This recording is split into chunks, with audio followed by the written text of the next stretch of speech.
Right now, for us, the stock is all about the prospects of BlackBerry 10. If you believe that it's going to be successful, you should buy the stock. If you believe it's going to fail, you should be selling this. Our view is that there is a probability of success. We're putting that probability at 20 to 30%. We had put it at close to zero. The carriers we speak to, AT&T, Verizon, Vodafone, etc., are going to give this a real push. And we were shocked to learn that. We thought they'd given up. Apple, we thought, was going to be a focus. Google, Android devices, a focus.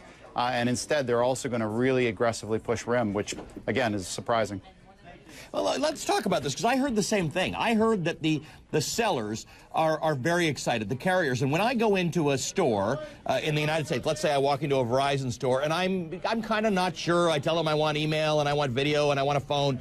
It does sort of depend on how keen they are to sell you a particular product, because they will tell you when they know nobody's listening, this one's really good, don't bother with this one. Do we think this is research in motion spin? Because I do.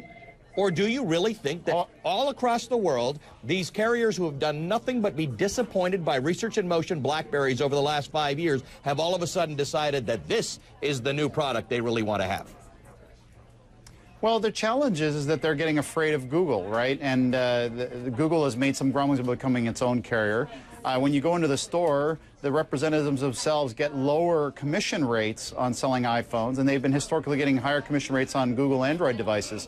So for them, the carrier senior management has this challenge that they're getting afraid of Google. The store floor salespeople are challenged because that's what they're pushing. So they're really looking for a third alternative. Everybody seems to want an iPhone, but they want to push something else other than Google devices in store. So we think BlackBerry is going to get a big, big push. Whether or not consumers buy it, that's where the probability of success or failure. That's logical thinking there, and okay, so now I get some thinking as to why the carriers might be pushing this. You answered that. You started to answer the next question. When the consumer sees it, are they going to say?